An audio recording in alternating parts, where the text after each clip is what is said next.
Hi ನಮಸ್ಕಾರ, ನಾನು ನಿಮ್ಮ ಅಂಕಿತಾ.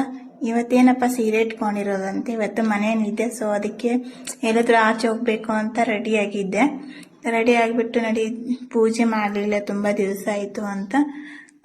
2-3 ದಿವಸ ಆಯಿತು ಪೂಜೆ ಮಾಡಲಿಲ್ಲ. ಸೊ ಅದಕ್ಕೆ ಪೂಜೆ ಮಾಡಿಬಿಟ್ಟು ನೋಡಿ ಹೆಂಗಾಗೈತೆ ದೇವರು ಎಲ್ಲ. ಸೊ ಪೂಜೆ ಮಾಡಿದ್ಮೇಲೆ ಹಿಂಗಾಯ್ತು. ಈ ಕಡೆ ಪೂಜೆನ ಇದು ಚಾಕು ಇಟ್ಟೆ, ಫೈನಲ್ ಚಾನು ಮಾಡಿಕೊಡ್ದೆ ನೋಡಿ. ಇವಾಗ ಸ್ನಾನ ಮಾಡಿಬಿಟ್ಟು ಹಂಗೆ ರೆಡಿ ಆದೆ. ಫೈನಲಿ ರೆಡಿ ಆಗಿಬಿಟ್ಟು ಟೈಮ್ ನೋಡಿ ಇವಾಗ ಎಷ್ಟಾಗೈತೆ, 12 ಗಂಟೆ ಆಗೈತೆ. ಇವಾಗ ಎದ್ದು ಸ್ನಾನ ಮಾಡಿದೆ.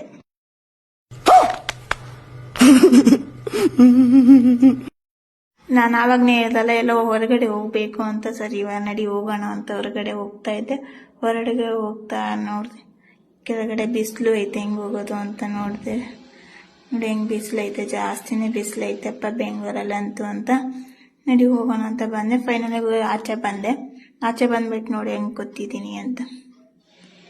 ಬಂದಿರೋದು ಆಚೆ, ನಾನು ಇಲ್ಲೇ ಇವನೊಬ್ಬ ಕೂತಿರೋದನ್ನ ಆಚೆ ಹೋಗ್ಬೇಕು ಅನ್ಕೊಂಡಿರೋದು ಇದೇ. ಇವನು ಬಂದ, ನಾನು ಕೂತೆ.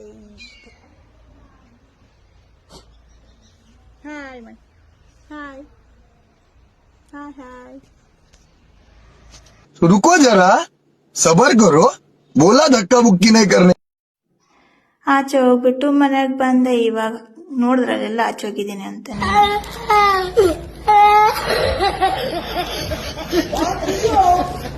ಆಚೆ ಹೋಗಿ ಬಂದು ಆಯಿತು, ಎಲ್ಲನೂ ಆಯಿತು. ಇವತ್ತಿನ ಬ್ಲಾಗ್ ಇಷ್ಟ ಆದರೆ ಲೈಕ್ ಮಾಡಿ, ಕಮೆಂಟ್ ಮಾಡಿ, ಸಪೋರ್ಟ್ ಮಾಡಿ.